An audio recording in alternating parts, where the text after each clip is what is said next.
Beekeeper and the White Rabbit. Long ago in Scotland there lived a boy, a beekeeper, who lived in a cottage. If we turn off the audio, first of all you can hear which is the music I chose. It's a sort of a neutral background story. Bees, let's turn that off as well. First of all, as I said, you put in your background music. That's the first thing you do. Story's already done and edited. So this is the music I chose to go with this particular story.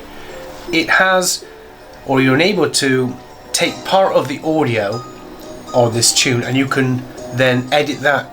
So instead of playing the whole thing, you can take out the most important part, which is like the build of the climax. But the whole story, it fits in quite well. The story goes like this. Who lived in a cottage. Okay. Though he lived by himself, he wasn't at all lonely. His bees kept him company. So then you have the introduction of bees. Covered the ground. The bees... You just put it in. Simple as that. You listen to the story all the way through to the next part. So it comes this. They felt better by their cheerful buzzing sound. People in the town said the boy could talk to bees. The whole point is to give your story a bit more of an emphasis, to make it more, instead of just reading the story, if you take the time and trouble to add the sound effects in, suddenly your story becomes more professional sounding. It just takes a bit of time. So we move on here to this part. In his beehive, 2 dogs ran out of the woods barking, circled around his legs, barking and jumping at him.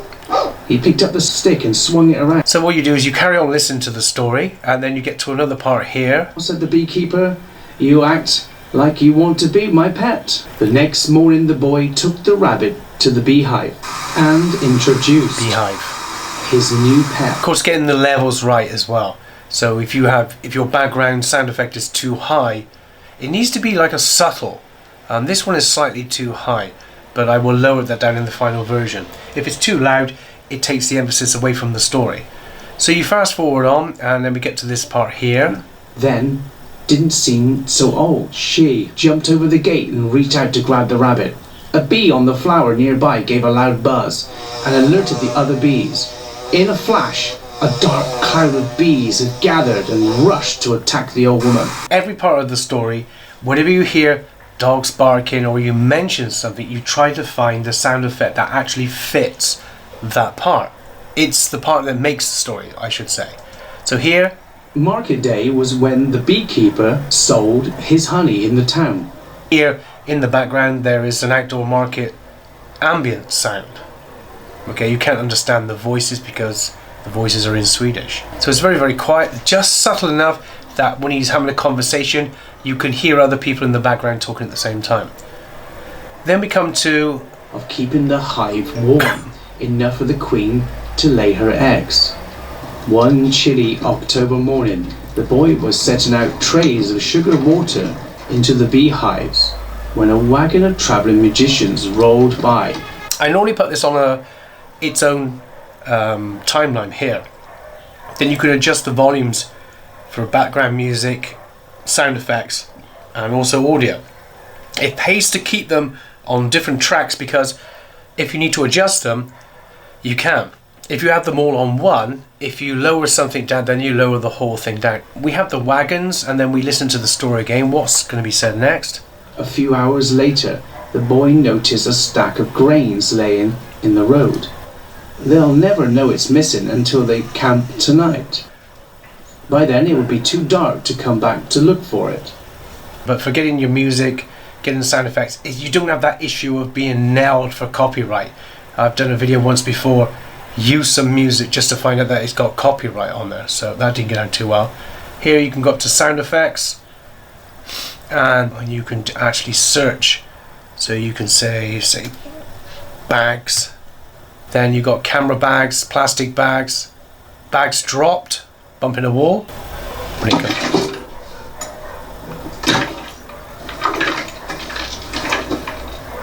Well, that's good enough.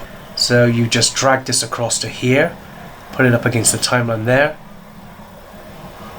The boy lifted the sack onto his cart and took off, following the tracks that the traveller's wagon had left in the road. In an hour or so, he finally... It's very subtle, it's just there, but it's enough. You know, you can turn the volume up and then you continue the story. And what you do then is you continue all the way through, listening. So every time they mention something, break something, touch something, open a door, lock a door, close a door, you add a sound effect in. It's okay to do it, but not to dedicate so much time and effort, because remember, it's just for fun. As you go along, you tend to get faster at doing this. So we turn these off.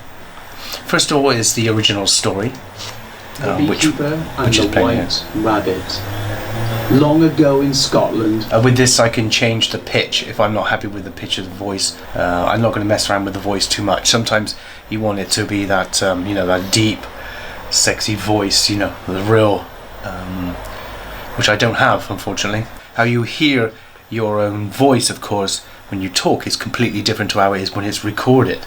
So it's always got that wrong tone. I want that deep, tenor voice that you can get, which sounds very good when you do stories. But in actual fact, in real life, I don't talk like that. We've recorded the story. There it is. A beekeeper who lived in a cottage. And then we turn on the second track, which we've laid down. This is the background music. It plays throughout all the story. It doesn't change. In previous efforts, I've put in different types of music as the story progressed. But for this one, I just threw this one together, so I'm just using one extended, edited track that runs through. It builds up to a point here, and then it tails off. And we have the sound effects, of course, which we talked about earlier on. Just the bees. Dogs. Which is mentioned in the story, of course. If you actually listen to the zzz of the bees, it's a bit fast.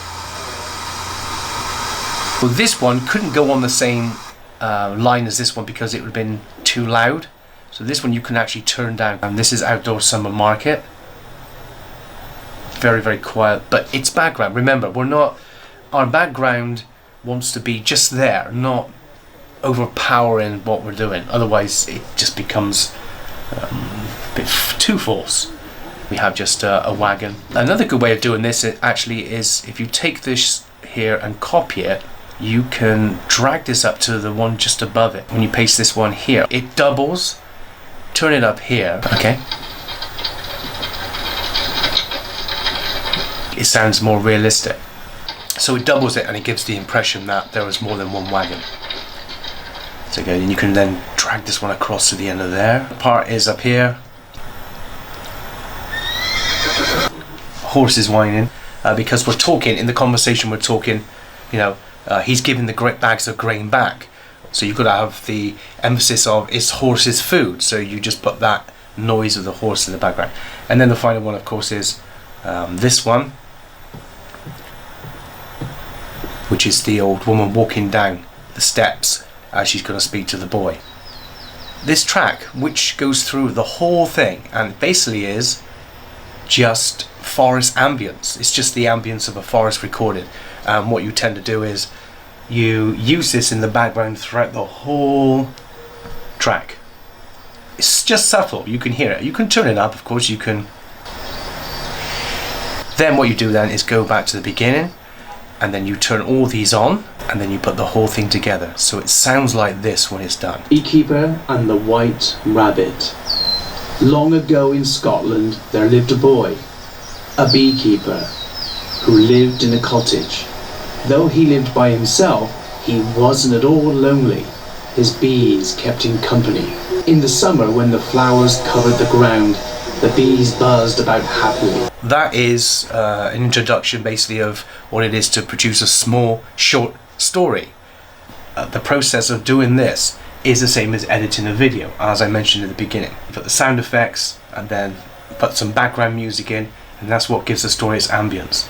I hope you enjoyed that little hobby of mine that I do. Remember, other people benefit from this. It's not as though you're getting paid or any money. It's just giving somebody else a chance to listen to an English story. Right, thank you.